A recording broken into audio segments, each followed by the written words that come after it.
Las 8:33, última entrevista aquí en Punto Noticias, variada temática, interesantísimos entrevistados.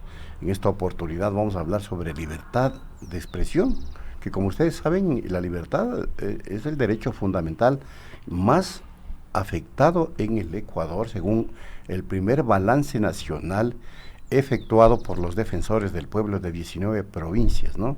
Desde octubre de 1988 hasta marzo del presente año, la Defensoría del Pueblo ha tramitado 900 quejas de diferente tipo, mientras en 13 provincias del país se receptaron 50 denuncias. En Quito las presentaron 400 personas e instituciones por violaciones de derechos fundamentales. Y entre ellas, evidentemente, la libertad de expresión también ha sido afectada. De esto vamos a hablar con nuestra invitada Adoración Guamán, catedrática universitaria, jurista, politóloga, que nos acompaña en la mañana de hoy. ¿Qué tal? ¿Cómo está? Buenos días, encantada de estar aquí, como siempre. Bueno, usted ha estado presente, ¿no?, en estos últimos acontecimientos, con la presencia inclusive de la Comisión Interamericana de Derechos Humanos. ¿Cómo debemos entonces leer la situación de los derechos fundamentales de los ecuatorianos y fundamentalmente acá en Quito, en Pichincha? Creo que estamos en un momento preocupante, en un momento en el que las vulneraciones de derechos humanos se han sucedido vinculadas a los actos legítimos de protesta y de rechazo a una serie de medidas y a una situación que se viene alarmando de hace mucho tiempo. Yo creo que es importante leer los recientes acontecimientos que han provocado una vulneración de derechos humanos a la vida, a la integridad física, a la libertad y a las libertades de expresión, información y comunicación, en un contexto de hastío de la población, de creciente desigualdad, de creciente pobreza, que estallan con una serie de medidas económicas, pero que vienen, ¿no?, produciéndose desde hace mucho tiempo atrás. Es como una especie de estallido cuando la población se siente ya atacada en sus derechos, digamos, vinculados a la dignidad. Cuando se produce todo esto, es más importante que nunca asegurar los derechos que comentabas al principio, los derechos de expresión, comunicación e información, porque son garantes de la democracia. Es decir, por un lado tenemos que en los últimos tiempos se han producido, como hemos visto todas y todos en los medios de comunicación, violaciones de derechos humanos que la CIDH vino a monitorear en contexto de protestas, pero a la vez se han producido estas violaciones de derechos humanos también, pero vinculados ya a la actividad política, como son expresión, información y comunicación. Y cuando se producen estas situaciones es más importante que nunca precisamente mantener estos derechos, porque son los que permiten, por un lado, mantener a la población informada de lo que está ocurriendo y por otro lado, seguir manteniendo este pluralismo democrático tan fundamental. Y aquí hemos visto cómo se ha vinculado todo: violaciones de derechos humanos, integridad física, libertad, etcétera, detenciones, con violaciones a los derechos de expresión e información, que, como bien dices, no es algo nuevo, pero creo que sí que se han venido agravando en los últimos tiempos. Ahora, el gobierno argumenta que esas violaciones a los derechos humanos no fueron precisamente hacia la gente que participó en esta explosión social, como lo denomina, sino fueron hacia los encargados de controlar el orden: policías, militares, instituciones públicas, funcionarios gubernamentales. ¿Quién reclamó por ellos? Es lo que argumenta el primer mandatario. Es evidente que en un contexto de estallido social y de protesta como el que vivimos a partir del anuncio de las medidas económicas el día 1 de octubre y fundamentalmente a partir del decreto del estado de excepción del día 3, se produjeron violaciones de derechos humanos que afectaron fundamentalmente a personas manifestantes, y ahí tenemos los datos de la Defensoría, que nos habla de 1.340 personas heridas, sin contar funcionarios de la fuerza pública, y 11 personas fallecidas, que ninguna es funcionaria de la fuerza pública. Esto se produjo. Y también es verdad, y también lo vimos, que en este uso de la fuerza del Estado para reprimir las manifestaciones, se produjeron heridas en la fuerza pública. Esto es innegable. No vamos a negar la evidencia de que cuando se produce un uso, y sobre todo cuando se produce un uso excesivo de la fuerza pública para reprimir una manifestación, las fuerzas y unidades del Estado también sufren. Teniendo esto claro, y teniendo claro que las víctimas son iguales en todos las víctimas de una agresión física son iguales, ¿no?, en todos los lados, si se quiere, lo que es también indudable es que el Estado está utilizando toda su maquinaria para proteger y ¿no? y ver las responsabilidades de las personas que fueron agredidas dentro de la fuerza pública. Y esto también es una parte de lo que tiene que hacer el Estado, es ver qué policías y qué militares han estado heridos en esta confrontación y darle la atención necesaria. Lo que nos produce mayor preocupación desde los colectivos de defensa de derechos humanos es que esta atención que el Estado está prestando a las víctimas o a las personas agredidas dentro de las Fuerzas Armadas, no la está prestando a las víctimas que han sufrido agresiones en el otro lado, civiles. A las víctimas civiles. Al revés, se está intentando minimizar estas víctimas civiles, se está intentando decir que los 11 fallecidos, acuérdense del primer discurso, los 11 fallecidos no han sido por agresiones, sino por accidentes. Es decir, uno se tira encima del perdigón, ¿no? Entonces, o encima del tolete. Se pegó uno. O encima de la bomba lacrimógena. Se tira encima de una bomba lacrimógena, claro. Por mucho que en estos momentos podamos hacer una ironía triste de esto, lo cierto es que muchas personas que han perdido un ojo y que la vida les ha cambiado para siempre.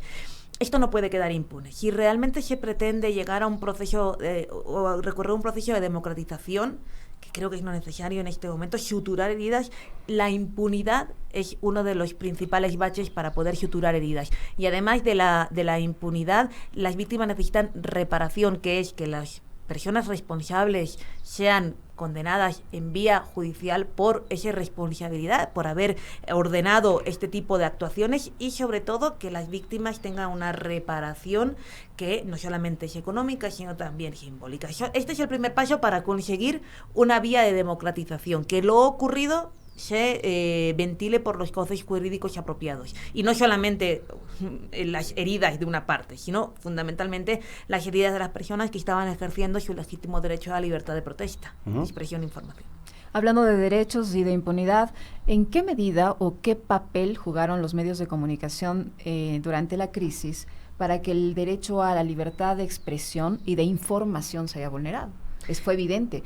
Muchas personas nos tuvimos que enterar de la protesta, no precisamente por los medios de comunicación tradicionales, sino a través de redes sociales, a través de cadenas internacionales, y no por nuestros medios. Sí, aquí apuntas una cuestión fundamental que va un poco vinculada al propio proceso de Radio Pichincha, que es la necesidad de entender el derecho a la información y la libertad de comunicación como un derecho bifronte, que por un lado es individual, pero por otro lado es colectivo. Es decir, pertenece a los medios de comunicación, en tanto cuanto es el derecho de que los medios de comunicación puedan transmitir información, pero también nos pertenece a todas las personas que no somos periodistas, es decir, como ciudadanos, a recibir información, y este derecho a recibir información es connatural a una sociedad pluralista y a un orden democrático. Si yo no puedo recibir información, o si toda la información que recibo viene mediatizada por un discurso único, impuesto o pactado entre gobiernos y grandes medios de comunicación, lo que se está produciendo es una quiebra de este pluralismo tan inherente a la democracia. Yo creo que esto es un poco lo que vivimos a lo largo del paro, y que era algo realmente doloroso. Cuando tú ibas cambiando de canal, ibas recibiendo una información similar o ninguna información, pero bajabas dibujos a la animados, calle, películas, Bob novelas. Esponja, y bajabas a la calle y estabas en el arbolito recibiendo gases lacrimógenos y viendo cómo heridos bajaban, ¿no? Atendidos por estas milicias ciudadanas, y sobre todo por los médicos y estudiantes de medicina. A mí me preocupa también, una de las cosas que rompen el cerco mediático son los medios de comunicación alternativos. Estos medios de comunicación alternativos, protagonistas, yo creo, destacados del paro, porque realmente permitieron, arriesgando su integridad física y muy amenazados, permitieron que se conociera la verdad. Ahora mismo creo que también necesitamos mantener la vista en ellos, porque tienen miedo. De cierta manera, mucha gente está perseguida por haber transmitido la verdad. Vivimos en un estado de terror, que poner algo en Twitter puede incluso causarnos una detención. Se está extendiendo lo que llamamos guerras híbridas, o en otro contexto, si quiere, con la palabra lawfare me gusta menos. Guerra híbrida es la utilización del aparato del Estado, en particular Poder Judicial y Fiscalía, para anular o controlar a los que expresan una opinión política distinta y a los que representan la disidencia política. Este proceso, que viene, ¿no?, creándose durante mucho tiempo, el término término lawfare es muy antiguo, nace en Estados Unidos, pero que hemos visto cómo se ha aplicado contra Lula en Brasil, está extendiéndose por la región y está extendiéndose tanto respecto de medios de comunicación como respecto de personas que tienen una militancia política. Hemos llegado al punto de que se permite una prisión provisional derivada de la imputación de un delito de rebelión por un tuit. Esto es inaudito.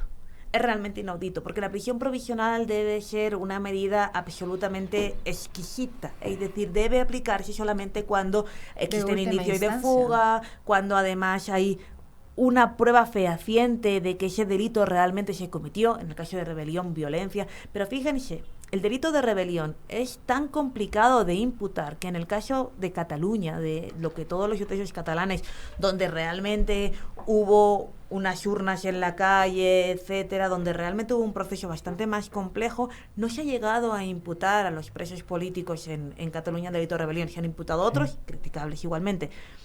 Y en Ecuador estamos en una quiebra del Estado de Derecho. En mi humilde opinión, como profesora de Derechos Humanos, creo que estamos llegando a un uso desmedido del derecho y a un uso desmedido del Poder Judicial para aplacar la disidencia política, en aras de una supuesta seguridad, de un concepto de securitización del Estado que puede incluso llevarnos a anular las libertades de expresión. Esto es gravísimo.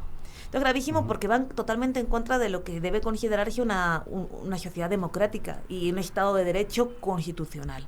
Por eso es tan importante que los medios de comunicación, a pesar de ese miedo, y sobre todo los alternativos o personas o medios que están transmitiendo otro tipo de información, a la dirigida más por el gobierno, sigan funcionando, y por eso creo que el proceso de Radio Pichincha y la acción de protección no fue una victoria de Radio Pichincha, creo que fue una victoria del Estado Constitucional de Derecho. Ahora, hay un dimensionamiento increíble respecto del tratamiento de estos temas. En la acción de protección de Radio Pichincha Universal se dieron hechos que alarman. Estaba el Ministerio de Defensa, estaba la Procuraduría General del Estado y estaba además Arcotel, que son instituciones poderosas del Estado, en contra de un medio de comunicación alternativo como este, enfrentados. Y también hay un hecho que debe rescatarse, y te pido que nos ayudes a analizar. ¿Cómo es posible que una unidad judicial encargada de investigar casos de crimen organizado esté investigándole a Radio Pichincha Universal? Que hizo lo único que tenía que hacer, pues, trabajar e informar.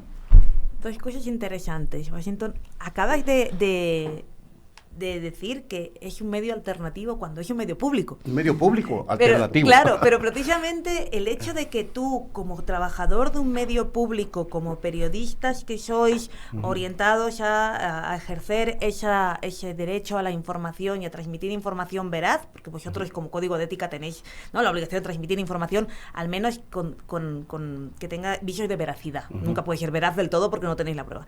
Pero que personas como vosotros que sois especialistas y periodistas y profesionales califiquéis vuestra actividad como medio alternativo cuando sois un medio público, ya dice mucho de la situación en la que nos encontramos. Ciertamente. Ya dice mucho de este direccionamiento informativo y este cerco mediático. Hace poco publicábamos un libro que se llama Neofascismo, la bestia neoliberal. Entre los ejes de dominación que se entienden clásicos del fascismo existe la manipulación mediática, la manipulación jurídica, la xenofobia, la utilización del otro como enemigo. Cuando estudiamos el fascismo tradicional, intentamos ver los paralelismos, para nuestra desgracia cada día hay más. Y la manipulación de las masas a través de los medios de comunicación es un rasgo que va en contra a la salud de la democracia.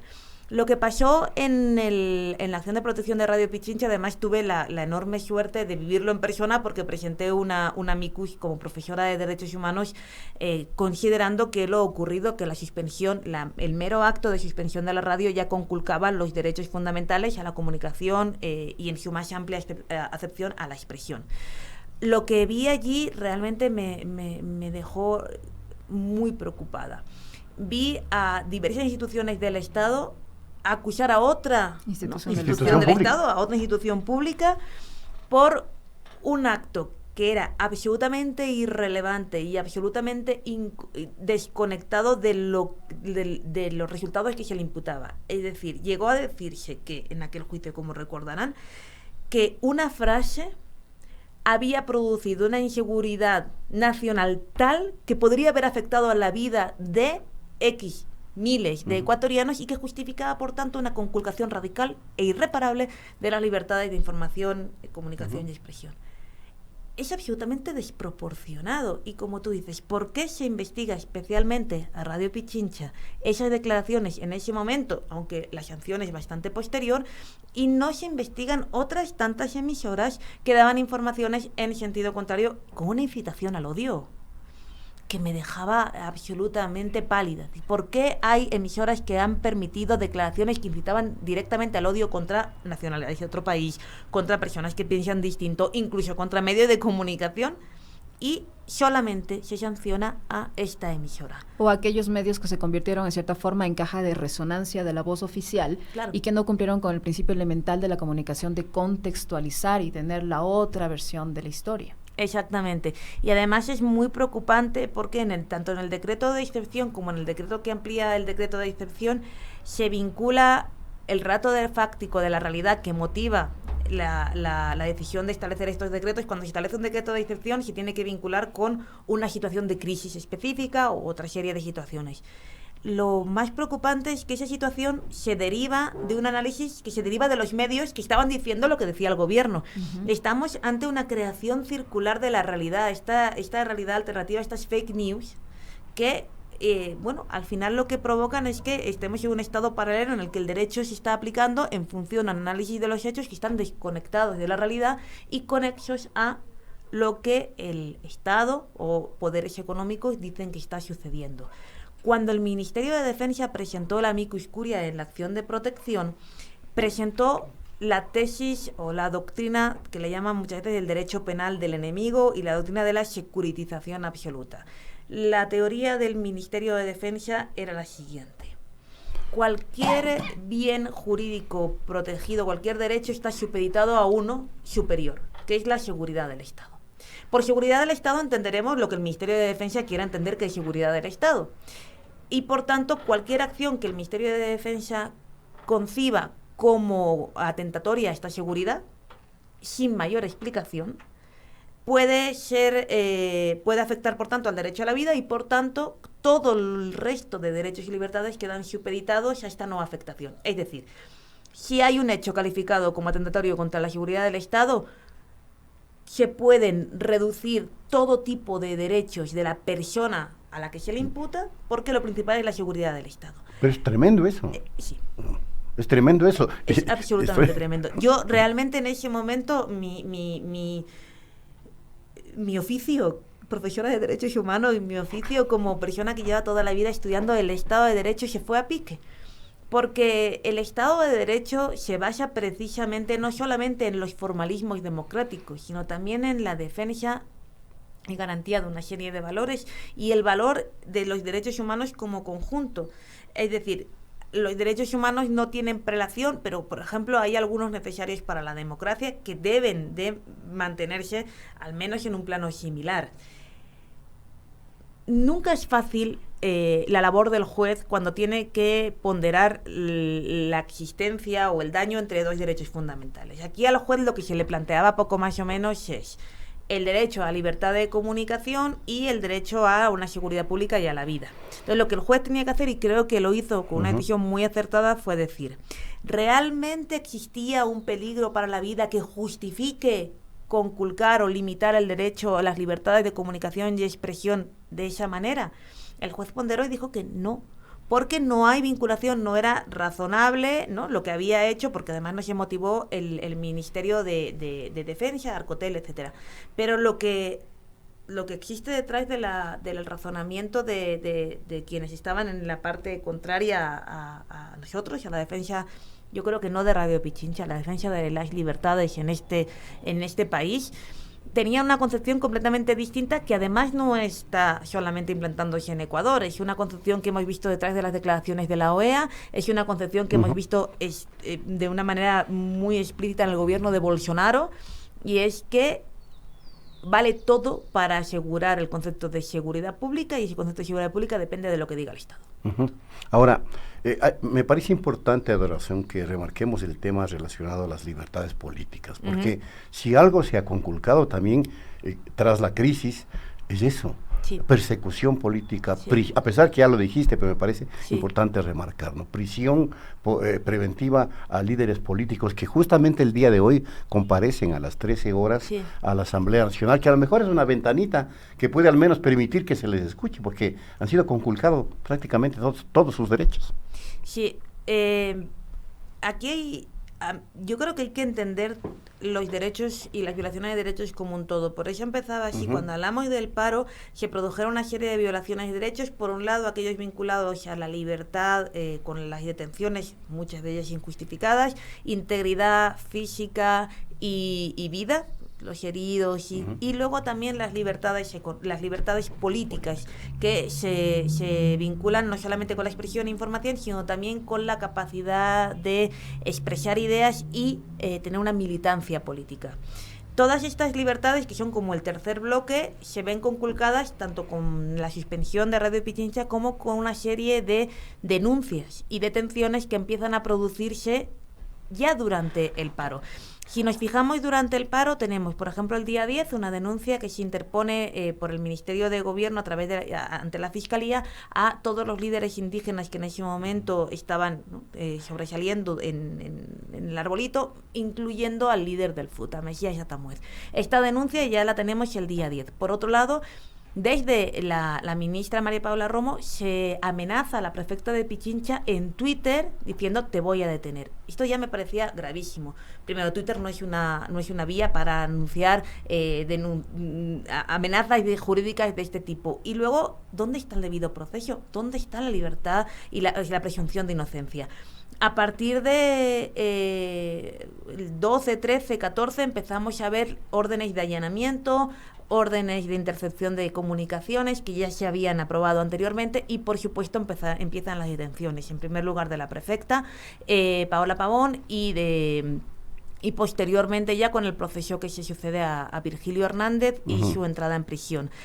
Creo que todo debe entenderse como una violación de derechos encadenada y conjunta, porque precisamente lo que estaban haciendo estas personas era una denuncia política de los hechos, y al utilizar el derecho para eliminar al adversario político o a quien da otra versión o a quien pretende un cambio de modelo alternativo, lo que se está permitiendo es una continuidad, ¿no?, del modelo que se está ahora mismo, ¿no?, manteniendo, y se está utilizando el derecho precisamente en contra del pluralismo político.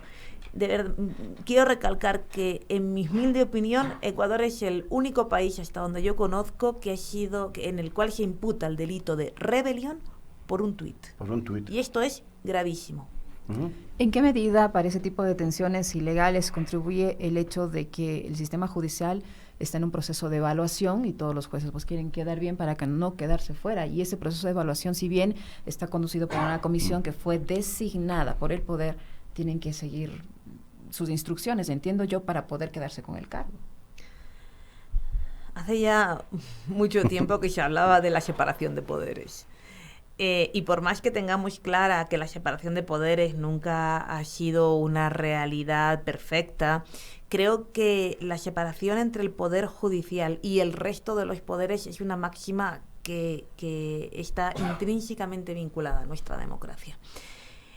En septiembre de este año, el relator especial para la independencia de jueces y magistrados de Naciones Unidas envió una comunicación, de la que además Radio Pichincha se hizo eco, advirtiendo de que tenía serias dudas acerca de si el proceso de nombramiento o reválida de los jueces y fiscales, o sea, jueces y magistrados en el Ecuador, estaba de acuerdo con este principio de independencia judicial, separación de poderes. Manifestaba serias dudas, precisamente por lo que tú dices. Cuando se pone encima de la cabeza de un juez o jueza esa espada de Damocles de o hago lo que me dicen o me pueden separar del cargo porque alguien me está evaluando y los criterios tampoco están demasiado claros, estamos absolutamente rompiendo con la independencia judicial, y esto rompe con el Estado de Derecho. A mí lo que me preocupa es que lo que estamos comentando lo percibe la gente, y cuando se empieza a percibir de manera extensiva esta desconfianza a los jueces, magistrados y al Estado de Derecho, lo que estamos caminando es a un momento muy peligroso, porque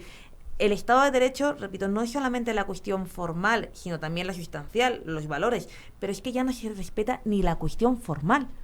Y en esta crisis y en esta quiebra solamente tenemos que mirar a lo que está pasando en países muy cercanos para preguntarnos si realmente queremos acabar así. Muy bien, gracias Adoración por habernos acompañado. Adoración Huamán es catedrática universitaria, jurista, politóloga, nos ha acompañado para cerrar la primera emisión de Punto Noticias. También gracias a Liceña Espinel. El día de hoy nos hemos estrenado con nuestra nueva compañera.